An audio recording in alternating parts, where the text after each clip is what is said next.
You know, I think a good chunk of the earlier part of my life was defined by fear. I don't know that I was aware of it. It certainly paralyzed me. It certainly stopped me from moving forward in any profound way, any meaningful way. Um, and I think it was through a combination of a creative awakening and a spiritual awakening that happened almost simultaneously that all that began to shift. And it's not that I stopped being afraid. I think I began to see the fear that I hadn't seen before and began to muster the courage to, to act in spite of the fear, to move through the fear, to walk through the fear to the other side, which I guess is that frontier beyond fear. I think I would say it's important to make friends with your fear. There's so much out there that talks in kind of self-destructive ways about, or confrontation, using confrontational language or even violent language about killing egos or confronting, facing off fear. And to me,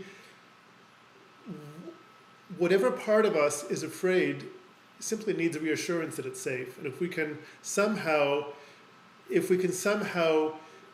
create that embrace of self-love and self-respect, then very often that fearful part of ourselves will not be so paralyzing, will allow us to move forward in a way that it hadn't in the past. So I think really, for me, the key is, why am I afraid? What is the core of the fear, and how can I reassure that part of myself so that it then can come along on the journey with me instead of me having to chuck it overboard? Because really, for me, the journey is one of integration, bringing all parts of me together on this journey, not disintegration, jettisoning parts of me that don't seem to work in the moment, but really are important parts of me.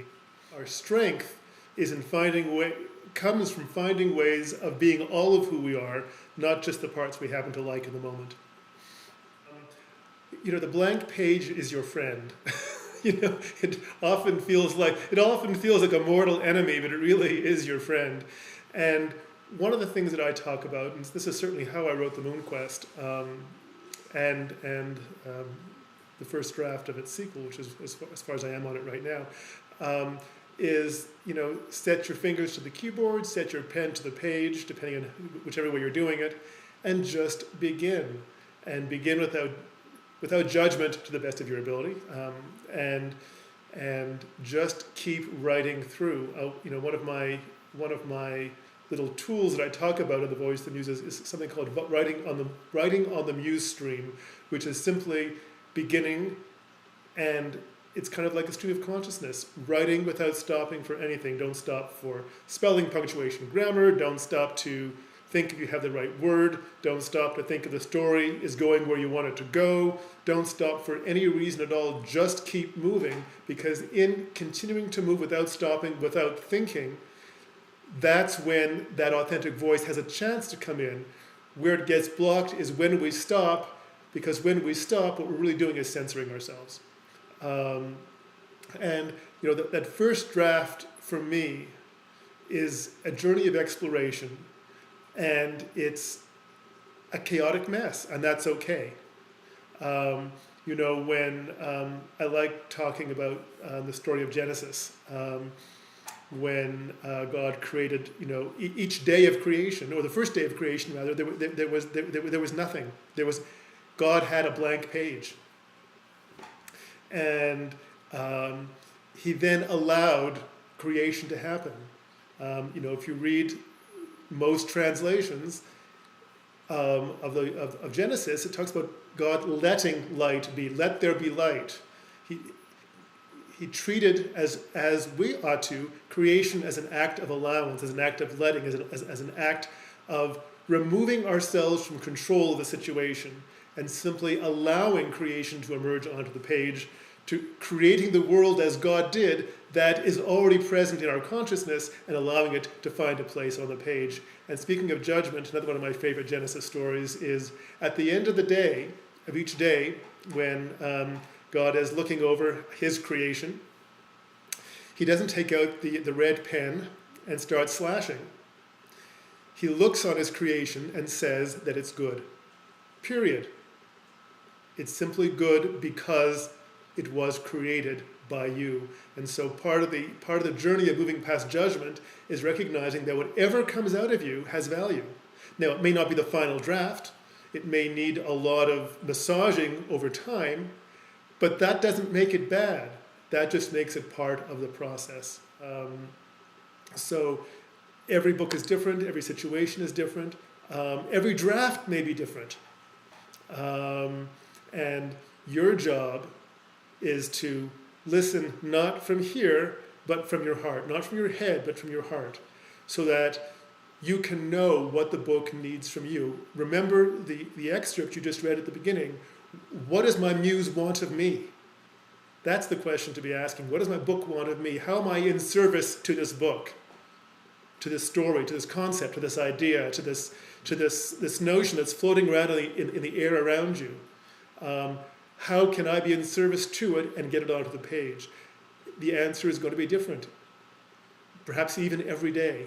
And so that's why it's so important to be discerning, to go inside, to go within, to connect with the book, the story, and get your answers from there, because those will always be the true answers. Anything creative is fluid. Anything creative changes from moment to moment and day to day. And so what you want to do is be in the stream of that, in the muse stream of that, in the flow of that, so that you can get the right answer, such as it is, the right answer in quotation marks, in each moment. What does the story want of you in that day? You can be working on multiple projects in the same day. Which story wants you today? So really, once again, it's finding that place of discernment within you, listening to that, trusting that, and moving forward from that place, and recognizing that however it works today, chances are it's going to work differently tomorrow. That's why discernment is so important too, because you can be passionate about something and still have fear about it, going back kind of to the theme of the show. And sometimes that fear can cause static interference with the passion. And that's why it's so important to recognize, to begin to discern again where the static is coming from. Is the static coming from a place of not really caring about the project? Or is the status coming from a place of touching something so deep that you've been afraid of for so long that all your issues are coming up around it? Can you find that center point within yourself where your passion lies and where your expectations lie in relation to your passion, and not let the rest of the world get in the way of that? And that's huge, because we're conditioned every day almost from day one to be more concerned about what the rest of the world thinks of us than what we truly believe within our hearts. And that's a huge unlearning that needs to happen also in every moment. So the only way to be true to yourself and to be true to your art is to come from that center point and not let yourself be swayed by other people's. And so of course you want feedback, you want to hear what people have to say during the creative process. It's important at certain stages. But the final decision has to be yours. I had a coaching client who belonged to a writing group. And so in between sessions, she would take what she wrote to her writing group, and every week she'd come back and have changed some focal point of the story because of something somebody said in her writer's group. And I really tried to impress on her how that wasn't helping her, because there was no point in getting feedback if she did not have the inner strength and the vision and the discernment to see and sense what was right and appropriate about the feedback she was getting and what was not, and what advice she should take, because some of it's good, and what advice she should reject because it's not relevant. And that's where that again, I keep coming back to the word discernment, because I think that's the most important word that we can be using when we're talking about our creativity, is discernment. We talked about the Voice of the Muse book. There's also a Voice of the Muse companion CD, which is 10 guided meditations for writers. And the last meditation on that CD, and it's also the audio track of a YouTube video I created, is called You Are a Writer. And I think one of the most surprising things I discovered, and this was in my coaching and in my teaching, was how many writers, including published writers, would not call themselves writer. I had one client who was a published short story writer. She came to me because she was trying to make the transition from short stories into fiction, into long form fiction, into a novel.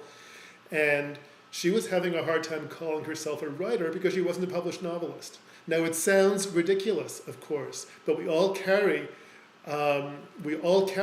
some version of that. And for some of my clients, and I may even have done this with you, Susan, I don't remember, but I have prescribed listening to that meditation every day to really begin to integrate within themselves that they are in fact a writer. What does a writer do? A writer writes. We're not talking about a published novelist, we're not talking about a produced screenwriter, we're not talking about anything other than a writer. A writer writes. Are you writing?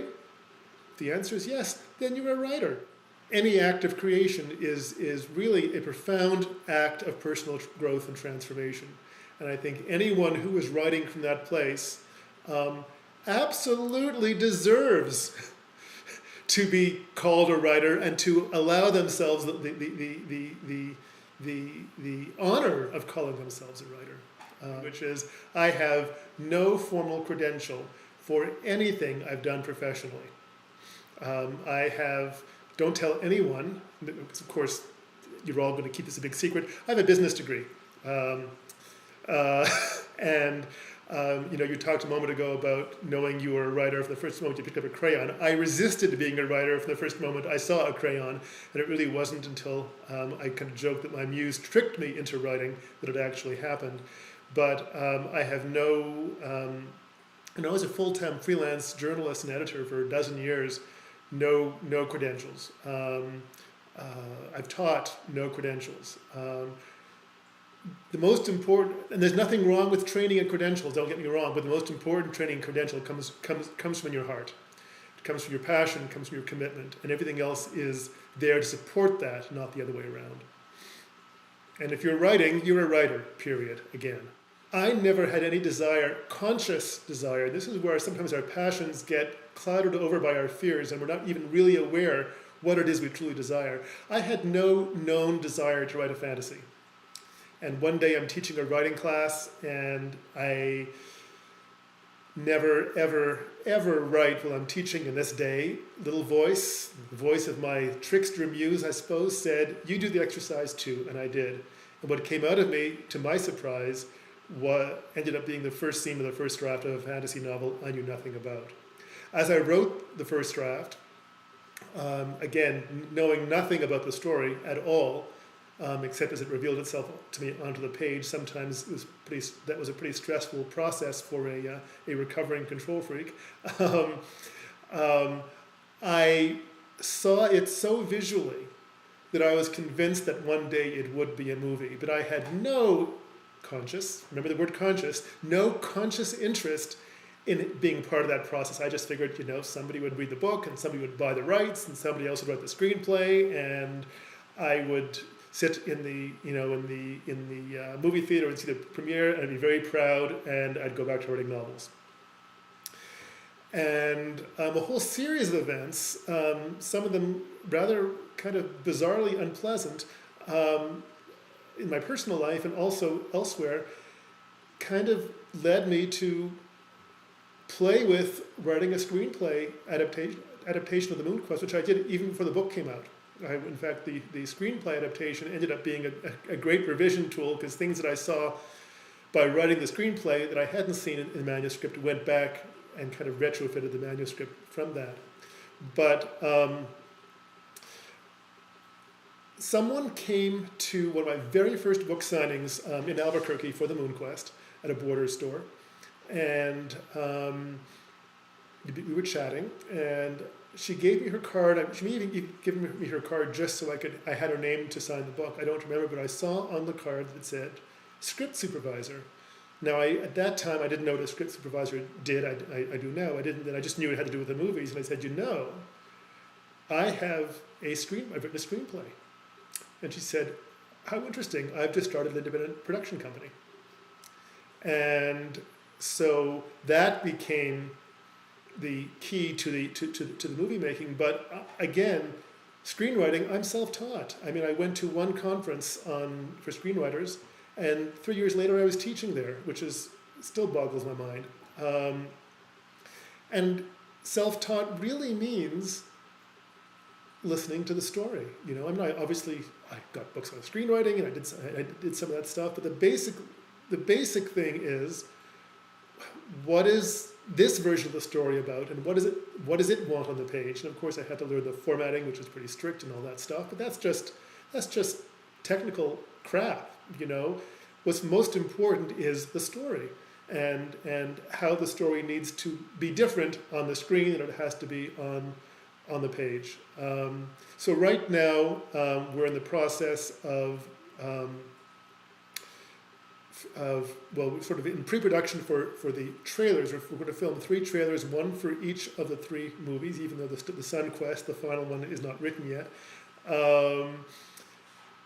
as a way to attract investors for the features. So where we are right now is we've cast some amazing people for the trailers that'll be filmed here next month and the month after. And we are launching a fundraising campaign on Indiegogo, which you and I talked about last week, Susan, which is a way to just raise money for independent projects. That campaign will launch next week, and if you're interested in knowing more about that, go to my Facebook page, I guess, next week, because I don't have the Indiegogo link. It's all volunteer effort. We've got, again, some amazing actors, crew members, all of them are volunteering their efforts because they believe in the story, they believe in the project. And from those trailers, you know, we will be then looking for the kind of investment that will get some, you know, special effects heavy features made, focusing first, of course, on the Moon Quest.